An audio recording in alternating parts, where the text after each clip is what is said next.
June 3rd, 2013. Seems like every day I meet interesting people, so I could just talk about people that I've met during the day. A couple of them stick out.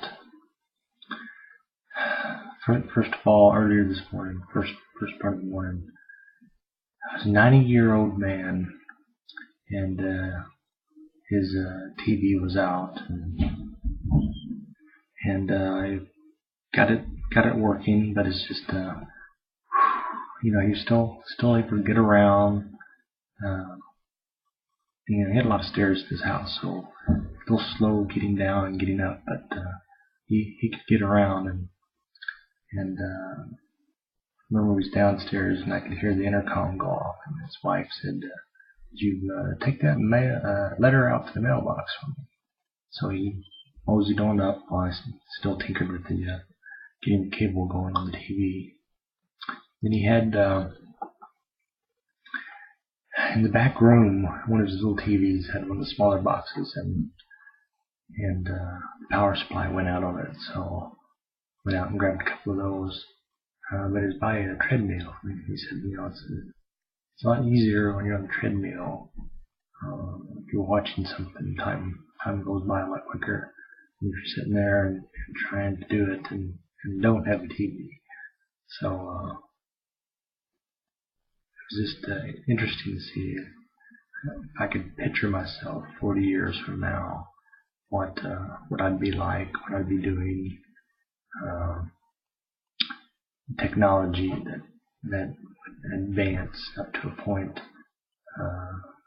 He said several times, especially I got the both the TVs working. He said, you know your stuff.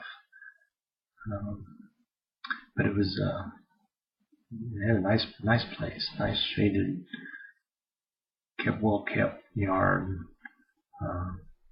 Still could get around. He had some pretty thick glasses, but I'm getting there too. The other gentleman was one of our part of our Hmong community, and he was interesting.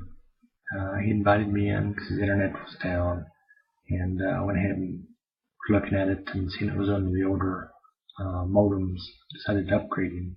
Went out and grabbed one, and was installing that, and we were talking, and he asked, because courtesy, from his community and the way he was raised, he said he would always offer somebody something. So he asked me if I wanted something to drink, and I said, "Yeah, I'll take a Pepsi."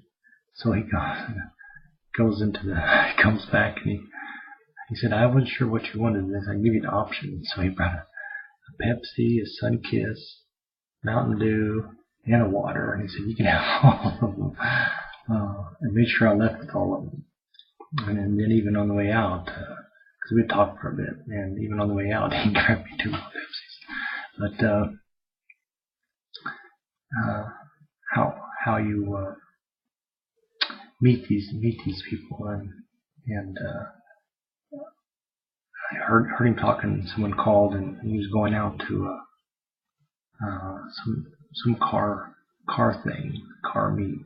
Because he said, "Yeah, I was at blah blah blah this last weekend, and won first place in show.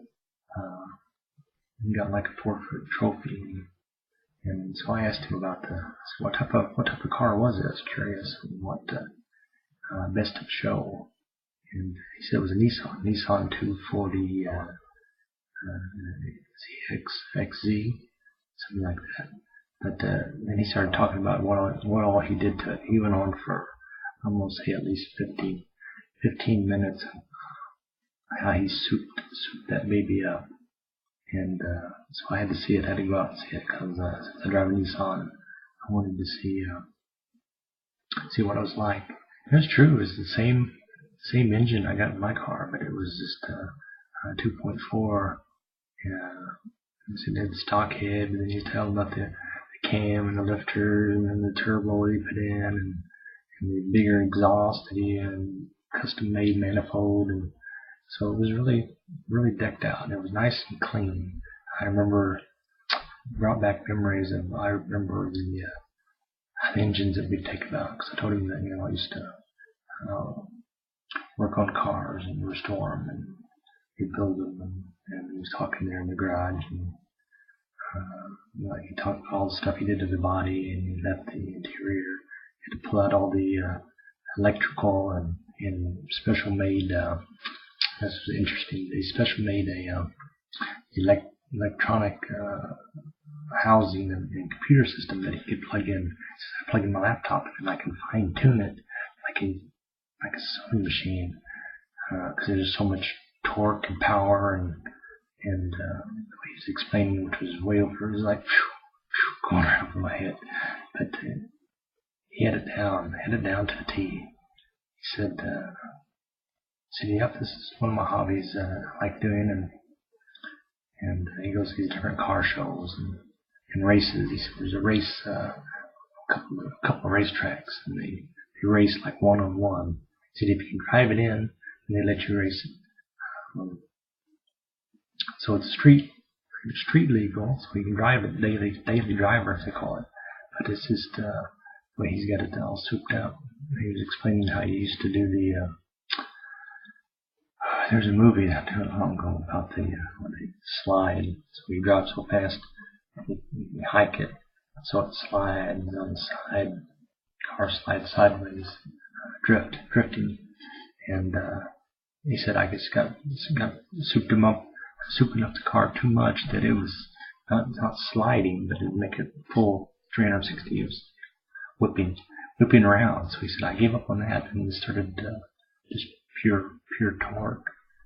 And but you could just hear the way he was talking, explaining that. He was just going on and going on.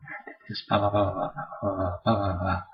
He just lit up like a Christmas tree. It's amazing how you can just find a topic that somebody you're really interested in, and they go to town. But he was very, very generous, very interesting fellow. It's just amazing how you can meet these different characters throughout the just in daily life. At least I get to experience some of them. Just want to talk about that. It's interesting. I'm gonna play a song from 1983.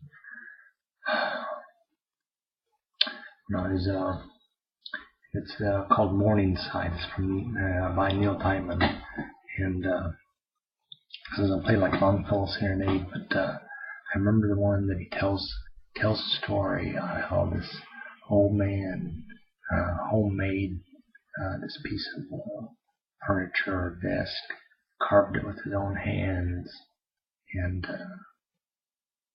all the love and time that he put into it, and he wanted to leave it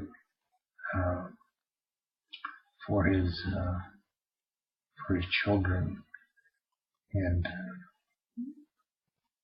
it's about like they carved his hand and put all the love inside, and it's really good storytelling. So when you can sing a song and tell a story, I think the ones I remember from my childhood is like the boy named Sue from Johnny Cash. He could tell a story with the songs. It's very interesting that you can do that. Even like the one Bad Leroy Brown, Jim Croce. Good writers and composers can really put it down in words and music and get it across. I think that's a very wonderful thing, and that a person can do that and be able to share it. I think that's why my love for music I get up in the morning and my 30-minute workout, I'm listening to music in the morning, and then I listen to it on the way to work. And during the day, I just have like NPR on, and then on the way home, listen to some music. And I usually wake up with a song in my head. I remember many nights just having the radio on real low and drifting off to sleep, and waking up with music as well. Just very good, very good. So Neil Diamond, 1983, Morningside. And again, YouTube. Find it on YouTube. Find it on YouTube. Morningside.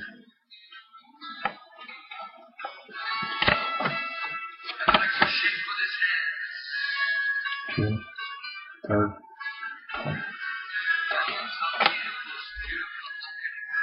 Okay.